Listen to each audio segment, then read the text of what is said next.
reviewed salaries since 2014.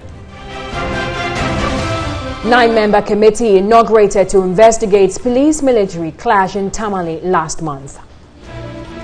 An island community of Accra Town in Pro East District of Bonahafo region needs junior high school. And on the international front, Ethiopia, UN unblocks access to hundreds of websites and TV stations.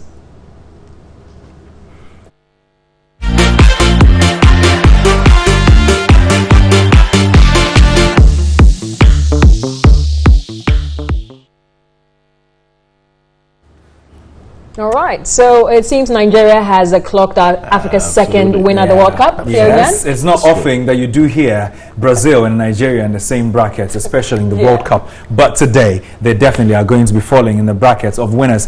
Brazil recording a 2-0 win, Nigeria as well recording another 2-0 win, and theirs might be even more important, especially as it came against Iceland in a group that has been blown wide open for the second member to get to the next stage. Argentina against Nigeria would be a very exciting proposition, but of course we'll bring you the details to today's games. It wasn't the 1-0s. Today it was a lot of 2-0s. We'll talk more later on NEWS360.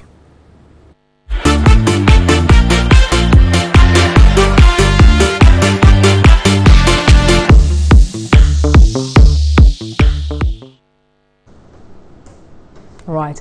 Let's start the bulletin off with a story from the Western region. And property worth thousands of Ghana cedis were burnt to ashes when fire gutted about 8 rooms at Ifiekuma No. 1 housing in the Kwesiminti municipality of the Western region. The cause of the fire is yet to be established. Eyewitnesses say they immediately called the fire service when they saw flames in one of the rooms around 4 p.m. But the calls were not answered. An alarm was therefore raised and the residents started using water to fight the fire before fire service personnel arrived. By then, the fire had spread to adjoining rooms, destroying property worth thousands of Ghana cedis. It took the fire service personnel, with the assistance of residents nearly an hour, to finally extinguish the fire. No one was hurt as occupants of the rooms were fortunately not around. The landlady of the affected house, Vicentia Mary Isel, says she was asleep when she was alerted to the fire. A tenant, Betty Mensah, who later came to the scene, said she had lost several of her property. All my belongings got burnt and I couldn't estimate the loss. The assemblyman for Ifiekuma West, Abdullahi Tufero, blames the fire on several illegal wooden structures in the area by some landlords. Now, the Association of Magistrates and Judges of Ghana has called on President Akufo-Addo to intervene and ensure a review of the salaries of lower court judges in the country. President of the association, Justice Victor Foy, insists he is struggling to convince his members to remain in the courts as a review has been outstanding since 2014. The Judicial Council in 2014 made recommendations to the presidency for the salary review. Government has failed over the last 4 years to review the salaries of lower court judges despite several calls. The lower court judges over the period have served notice of embarking on strike, but have always heeded to calls not to. If the system for reviewing salaries appears to be breaking down, what the lower court judges are saying that, then our resolve not to go on strike should also break down. That resolve should break down. We should allow them to go on strike. The association says it has been forced to even rely on Chief Justice Ofoye Kufu to get the president to act. This, they contend, has not yielded much, thus forcing the association to speak on the matter. President of the association, Justice Ofoye, wants the president to take a personal interest in the matter. We will be taking a decision on the 6th of July. The matter is a very simple one. Fortunately, the president we have is a lawyer. He knows what judges go through. So we expect that solution to come from the president as quickly as possible. He again says they will embark on strike next. Get the causes of any other police military clashes that have occurred within the past 5 years, any actions taken and lessons learned, to make recommendations for sanctions against those found culpable and appropriate compensation to deserving victims of the clashes. A member of the committee, Brigadier General Kwame Opon-Chicheku, retired, promised to discharge their duty diligently. If it happens that the two security agencies in this country, the police service and the armed forces, are at war, then it's not going to be possible to achieve any development because there will be no peace in this country. So we are going to study the terms of reference as indicated, and also look at the mandate that we are beginning, and we'll work within the laws of this country. The committee have up to August 31 to make their reports available. Now, let's go into Parliament. And the Ascent Central Member of Parliament, Kennedy Japan, has called the Minority Chief Whip, Muntaka Mubarak, damp for referring him to Parliament's Privileges Committee over purported insults. Now, in an interview with the media, Kennedy Japan said Muntaka Mubarak's referral was based on comments taken out of context.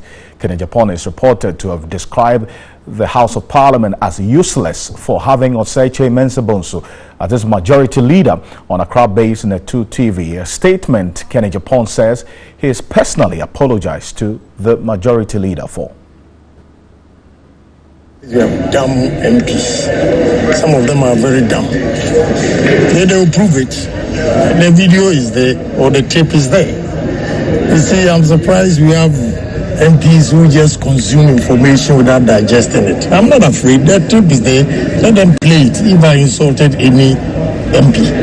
I was responding to a chairman, MPP chairman in Ashanti region. Where did I insult Parliament? Then I responded to my leader, which I have apologized, that, when he has a problem with me, he should call me and ask. If you have information, why are you talking like this? But I'm not dragging the issue, but I'm only repeating what I said. But, I respect him, but the way he tries to disrespect me, I don't like that. Look, don't even annoy me and I say worse things. I'm not scared of anybody, okay? I'm not, and I repeat, I'm not scared of anybody in this country. I live my life, and I'm telling you, you see, they consume information, and that's a dumb statement he has ever made. So when you said dumb MP, the reference was to Muntaka Mubarak? Yes, he's a dumb MP, and now I take him on, one-on-one. Let him go to the Privileges Committee that I, Kennedy Japan, say he's a dumb MP because he did not even listen to the context of the issue and just drag the matter to. Where did I insult parliamentarians? The guy rather insulted me, and I was responding that Parliament doesn't give me money. How much? 11,000 cedis, and I give Chop money more than that. That is what I said. Well, let's still stay the steam on this particular issue. And Dr. Edward Brenya is a senior political science lecturer at the Kwame Nkrumah University of Science and Technology. He joins me on the telephone. Dr. Brenya, thank you for your time. Good evening to you. Now, Kennedy Japan is yet to appear before the Privileges Committee sometime next week. But what do you make of what you just heard from him? Good evening, Alfred, and good evening to the listeners of the story. I think that is very unfortunate. It's really very unfortunate that a member of parliament would use that kind of language against one of their officers in parliament, the leadership in parliament. Whether or not we are talking about the person being in the majority or minority, I feel that that word is too harsh to be used on the leadership of parliament. No, but what kind of reaction or response would you expect from the institution of parliament, especially because of the impact that this can have on the public perception of that institution? Alfred, you see, this is a very good question because Honorable Kennedy Japan by all means is a very powerful MP of the majority side. we've heard him make several allegations against the party in instances where he had threatened to come out with some secrets if the party should act. In this very instance, he's even talked about the fact that he doesn't fear anyone in this country. So I just hope that this is not going to take a partisan stand where the majority may try to protect honorable candidates upon and not allow Parliament to deal with the issue the way it should be. And, you know, we've always complained about how Parliament normally handle its own issue. I don't think that this is going to come out to be different from cases that we've seen in the past. It's going to go on the same path, and at the end of the day, we might not get Parliament to act the way that we expect of Parliament to be. I mean, but does Parliament have the record of dealing with its own? I mean, you've been doing some analysis of the work of Parliaments gone by and present. Do they have that track record of dealing with their own even when they go wrong against the institution itself? Absolutely not. Absolutely not. I mean, cases upon cases that we've seen that Parliament has tried to handle, we've seen that at the end of the day, the public is disappointed with the outcome. And given the personality of who Honorable Japan is, I don't expect that the outcome will be anything different from what we've known in the past. But he has apologized, he says, to the majority leader. Should that not? But that is the majority leader, Alfred. That is the majority leader. Now he's turned to a minority, a member of the leadership who is a minority. The big question that we have to look at for whether or not the majority in Parliament is going to stand with a minority member who is also a member of leadership against one of theirs that is very strong in the party. That is the big question, and we'll wait to see what Parliament will do. Dr. Brenya, thank you for your time this evening. Dr. Edward Brenya is a senior political science lecturer at the Kwame Nkrumah University of Science and Technology. Let's do some more stories. President Akufo-Addo has received letters of credence from 4 envoys to begin their duty tour in Ghana. The envoys were from Morocco, Ukraine, Portugal, and Tunisia. Moroccan Ambassador Mohamed Farahat was first to present his letters. He pledged to prioritize some 25 agreements signed during the February 2017 visit to Ghana by His Majesty King Mohammed V of Morocco. President Akufo-Addo pledged to work with him to strengthen relations between the two countries. Next was the Ukrainian Ambassador Dr. Valery Alexandruk. He pledged to strengthen economic and investment cooperation between the two countries. President Akufo-Addo pledged government support to strengthen relations between the two countries. Also at the presidency to present his letters of credence was Tunisian envoy Jabel Trabelsi. The ambassador promised to work towards developing stronger bilateral relations with Ghana. Portuguese Ambassador Antonio Pedro Davina was the last to present his credentials. He pledged to strengthen bilateral relations between Portugal and Ghana.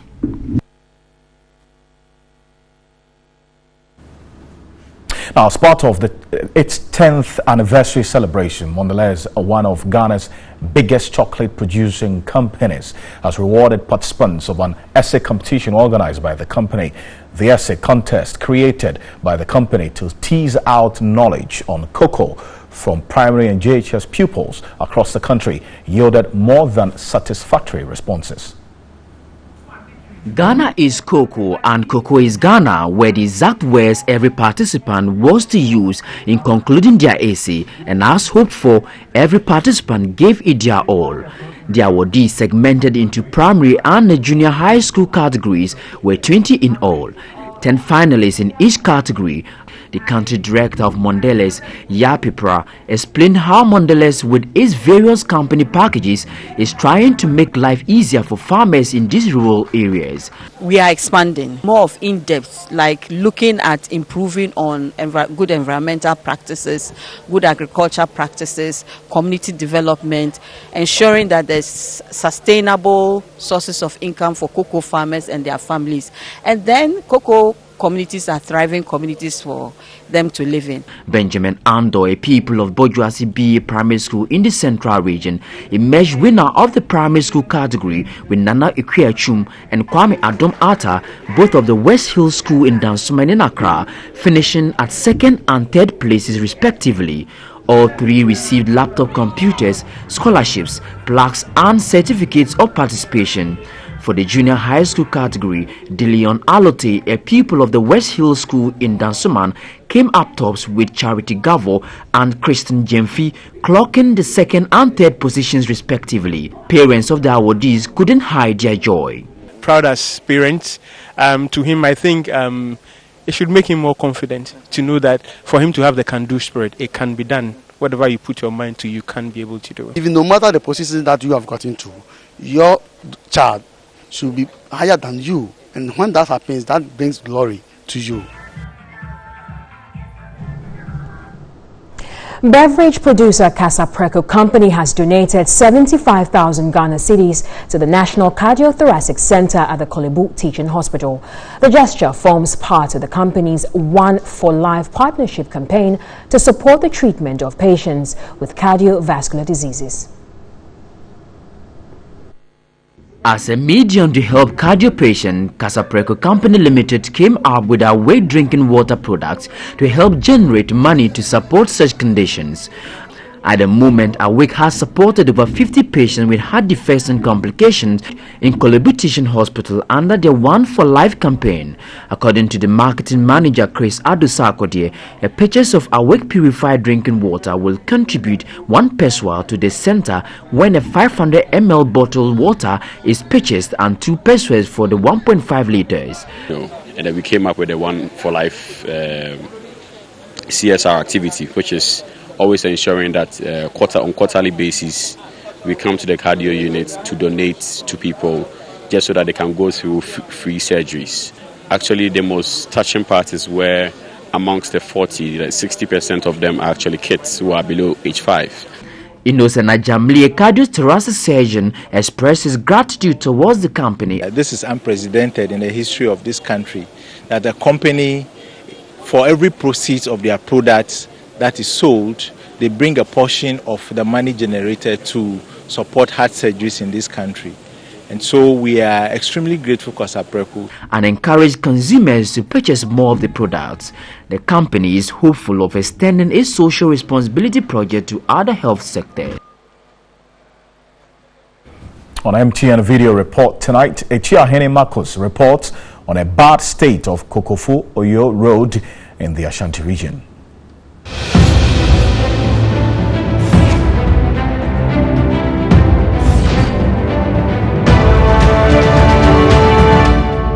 My name is Marcus Osoto. I'm reporting from Ashanti region, Oyoko, Kumasi. When it rains here, we get no chance to go to where we live. We appeal this to the government to help us. Here is a main road to Cape Coast. Due to our road, we cannot use this as a main road to Cape Coast or to Bekwai. Oyoko is near Kumasi. You see how the road is. My name is Marcus Osoto, reporting from Oyoko.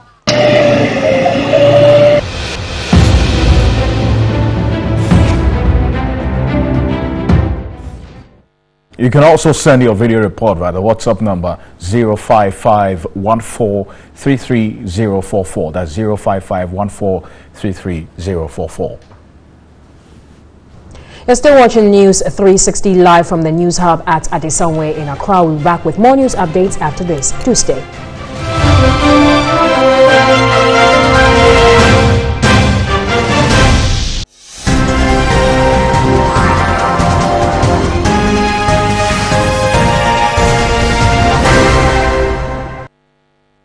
Well, thanks for staying with us on News 360. It's time for Business Budget Review. The Finance Ministry over the past months indicated the need to review these tax measures to make more responsive to current trends, and the ministry has also argued that the review should help address challenges with revenue mobilization.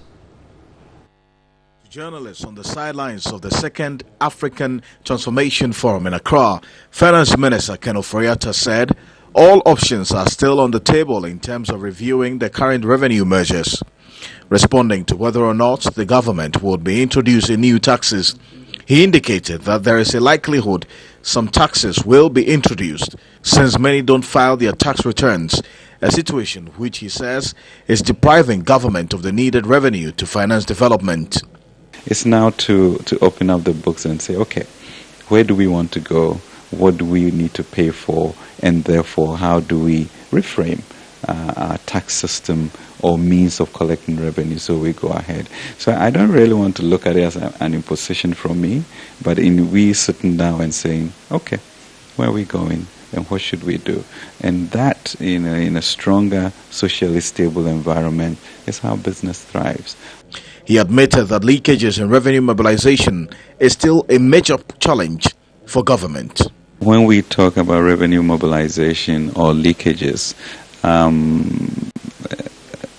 who is creating that problem? And I think that problem or issue is being created by ourselves. And so how do we as a people begin to acknowledge that and be personally responsible for protecting the public purse?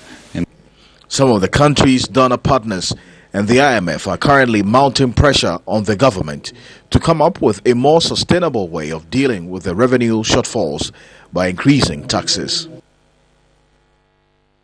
Well, meanwhile, founder of Dangote Group, Aliko Dangote, is urging African governments to incorporate tax cuts across some sectors of the economy to motivate individuals as well as businesses to stay committed in meeting their tax obligations. Now, this proposal comes following Finance Minister Ken Ofori-Atta's strong indication of possibly introducing new taxes during the mid-year budget review.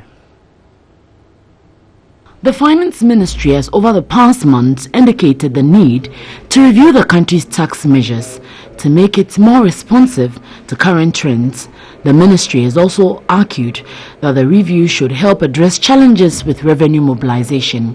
Mr. Ofori-Atta has, in conversations with journalists, said all options are still on the table in terms of reviewing the current revenue measures. Indications are also clear the Finance Ministry is likely to introduce new taxes due to mounting pressure on government from some donor partners to come up with a more sustainable way of dealing with the revenue shortfalls by increasing taxes. Founder of Dangote Group is, however, of another view on taxes from government. I might not really pay you tax for 5 years, but when my tax is due, you will collect your own taxes. And when you tax people so much, then that's when people find avenues of dodging to pay those taxes. So the less you charge, the more you can widen your net and collect a lot of taxes. On growth, Aliko Dangote believes Africa should be the food basket of the world considering its rich land resources. He proposes more focus on the private sector to diversify agriculture. We have not been able to diversify the economy of Africa. You know, today, some countries where they have oil, once prices of oil is high, will abandon agriculture, will abandon so many things. Today, Africa has 60% of the arable land of the world. So we should be the food basket of the world. Not only here, wherever you go, they don't have any more additional land to do their agriculture. Right, we look at banking now and their preparedness for the minimum capital requirement. And Societe Generale Ghana says it is set to meet the minimum capital requirement by September 2018, while looking forward to opportunities to acquire another bank. The outgoing managing director, Sunel Yo, also disclosed this at the farewell cocktail party held in Accra. Meanwhile, Hakeem Uzani has been appointed as the new managing director of the company. Societe Generale Ghana is ranked 4th in private banking in the Eurozone, according to Alexandre Meymat, Director of International Banking of Africa.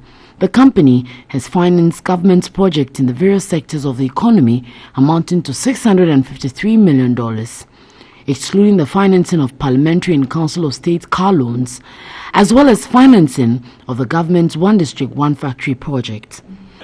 The outgoing Managing Director, Sunel Yo, of Societe Generale implored that the bank would put down strategies to to follow practices that promote efficient market penetration to increase market. That we are preparing to be part of a consolidation, and clearly he has gained from his board at the group level to be part of a consolidation should there be any opportunity that we deem good for us. The new manager Hakim Uzani assured the management of the bank of continued growth and sustainability of the company during his tenure of office. Our strategy, and I think that Alexa Mema see it very clearly before, is to be known as an African bank with European equity, but with international expertise to serve our client by the most high level of security. He therefore expressed his gratitude to loyal customers and promised effective development programs. Right, so there's more news on 3news.com, more business updates too. That will do for tonight's business. My name is Nanikia Mensah Brampa. Alfred is standing by with something from the presidency. Absolutely, Nanikia. Now, President Akufo-Addo has charged 2 new Ghanaian envoys, Gloria Opoku, ambassador to Senegal, and Jane Gasu Aheto, ambassador to Guinea, to look for business promoting opportunities between Ghana and the countries they are to serve during their duty tour. President Akufo-Addo also charged them to guard the image of Ghana jealously. I, Jane Gasu Aheto, do in the name of the Almighty God swear. Do in the name of the Almighty God swear.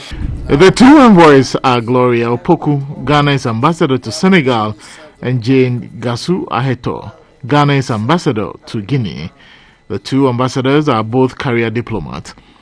President Akufo-Addo reminded them that the attraction of foreign direct investment from the countries where they have been designated into Ghana is key to the development of the private sector of the country's economy. The promotion of intra-regional and intercontinental trade is a major objective of Ghanaian policy. Look out in your areas of representation for any opportunity to promote business between Ghana and your countries of accreditation. Both the regional community of ECOWAS and the continental community under the AU will be strengthened by a rapid growth in trade and investment exchanges between their members. Ghana's ambassador to Guinea, Jane Gasu Aheto, assured the president they will work very hard to make their duty tour a success. In terms of the magnitude of the task ahead, we are under no illusion, Your Excellency, that it would be an easy one. We, however, assure you that you can entrust us with this noble and high assignment. We know we can count on you, Mr. President, the Foreign Minister, and all the stakeholders who matter to ensure a successful tour of duty. Now let's talk about education in Ghana. The absence of a junior high school at Accra Town, an island community in the Pro East district of the Bono Ahafo region, has forced most primary 6 leavers to drop out of school to undertake fishing and other menial jobs. Peter Kwawadata reports those who are determined must relocate to Yeji, the Pro district capital, to live on their own without parental supervision. After laboring as a child from one island to another, Mavis Doku was granted partial freedom to access formal education at Accra Town, an island community of over 1,000 inhabitants. She completed primary 6 in 2017 at age 15, but this seems to be the end of her hope of becoming a nurse. The absence of a junior high school in the community appears to have dealt her a bigger blow. Her only option was to relocate to Yeji, the Pro East district capital, the closest community with a junior high school, JHS. But her guardians would have nothing of that. They prefer Mavis Doku stay back in Accra Town to continue serving them. With no other choice, Mavis withdrew to the landing beach here at Accra Town, trading food items for fish in addition to numerous household chores. The same fate stares at Clemens Nate, a 15-year-old trafficked child laborer from Dangme East District of the Greater Accra region. The primary 6 pupil had just returned from fishing Tuesday, June 19, and was pondering over his future at the landing beach. He told us he is unsure if he would be allowed to relocate to Yeji, about an hour boat cruising away from Accra town. Our checks revealed over 70% of children in the community end their education after primary 6, and the head of the community is unhappy.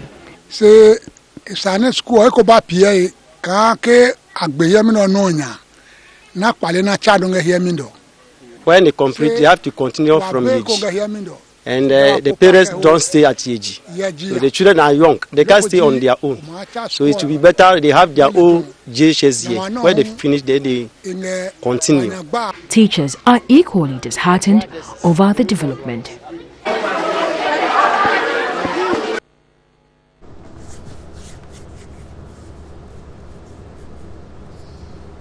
Pretty sad situation there, and we're just hoping that as we show it, so we would have people respond to it, as it stands. We'll be back shortly with some more news in sports. To stay.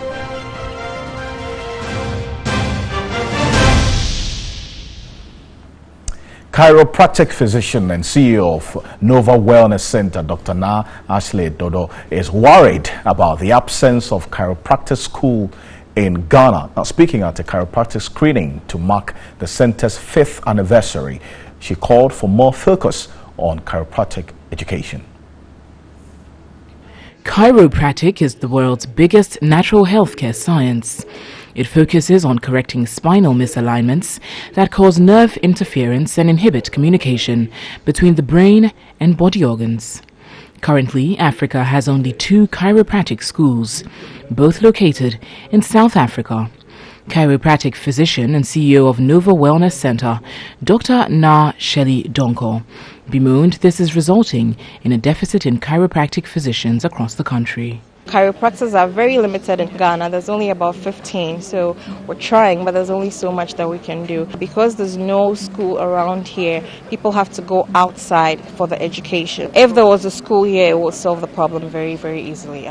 To mark the 5th anniversary of Nova Wellness Center, it has organized a free screening exercise.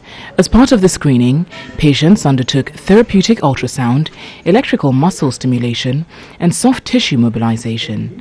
Ex-footballer Felix Amwa expressed satisfaction the screening and post-screening treatments will help improve his condition. This is my first time. No, it's running smoothly. I used to be a footballer before. We thought we were strong, but later you see we are not fit as we were before. Geodata analyst Anna Kathy Enin is confident the results of the screening will contribute to altering her habits at work and improving on her overall health. Spondylosis. I think it's the wear and tear of my backbone from when I go to work and I sit throughout till I come back. Nova Wellness Center was awarded Best Health SME in Ghana in 2017. It offers treatments such as combination therapy, thermotherapy, Swedish, deep tissue and stone massages. The treatments improve circulation, provide pain relief, manage stress and help eliminate toxins. The center is holding a health walk on July 3, 2018.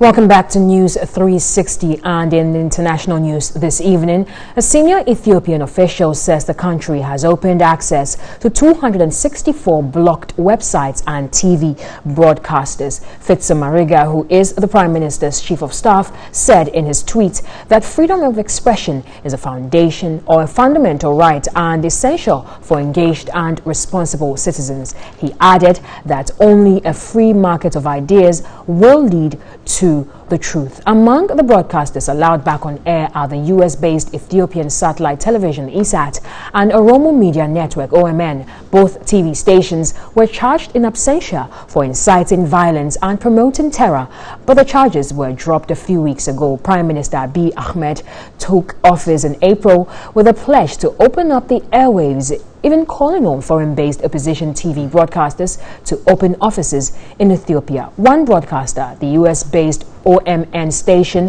has sent a team to establish an office in Ethiopia's capital, Addis Ababa. Ethiopia has been accused of blocking foreign-based TV and radio broadcasts, websites and blog spots from being accessed in the country for many years by different human rights and press freedom groups.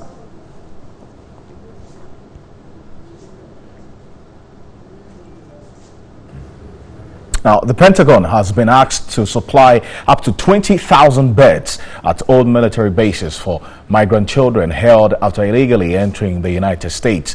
Beds will be for migrant children who crossed the border unaccompanied, as well as those separated from parents.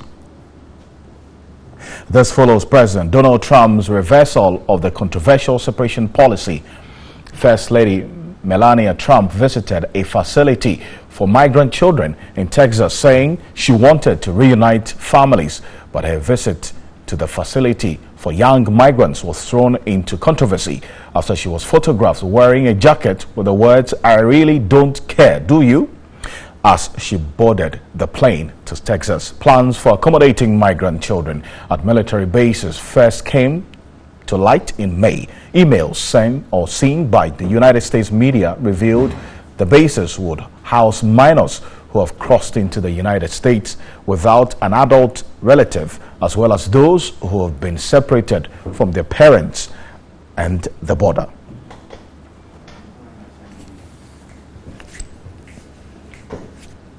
Nana Kwekwado is standing by with all the news in the world of entertainment.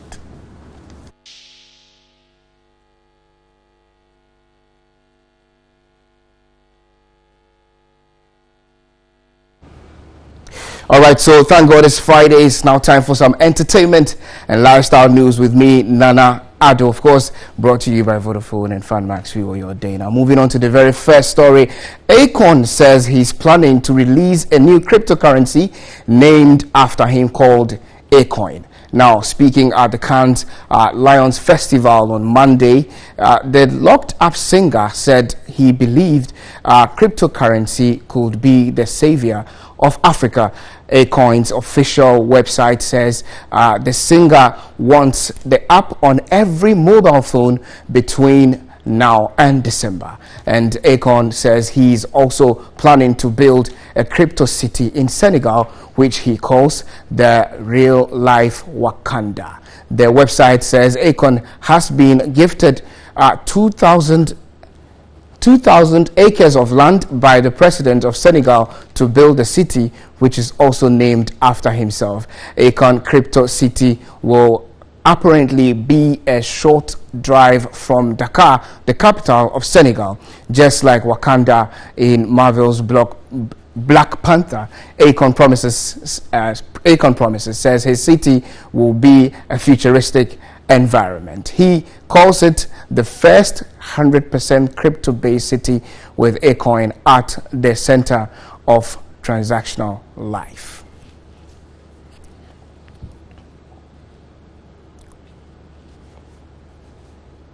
All right, so moving on to the next story, we're taking you straight to the Western region, where the oil city of Second-Day Takoradi is expected to go agog as the much-anticipated Community Street Rap Battle 2018 kickstarts of Saturday, June 23. That is tomorrow. The first stop will be at Efiekuma Lorry Police Park, actually, in the Western region of Ghana. The project, which is aimed at unearthing talent, will see contestants battling to to prove their worth. Participating communities include Kwesimente on Saturday for June 30, Second Day on July 7, and Takoradi on July 14th. Now, a rap king will be crowned in each community, and this will culminate in the crowning of the overall rap king. Grand finale will be on Saturday, August 18. Now, the overall winner gets a rewarding or recording contract and also other amazing prizes. This is an initiative of Connect 97.1 FM in Takoradi. All right, so that's about it for entertainment and lifestyle news this evening. Of course, all roads will be leading to Connect 97.1 FM and, of course, in Takrady, Fiekuma Police Park. Absolutely. I'll be there to show my rap. You'll be there? Okay. No, nothing. Well, you wanted to show something? No, you want to show some rap? No, I sing, I don't rap. No, I rap. Let's leave it like that. I know Alfred used to rap 10 years ago. Absolutely. With Reggie Zippy and those the guys. Right. So that's how we wrap up News 360 here tonight. My name is Solis Rose Corte. My name is Alfred Akanse. Do have a good evening.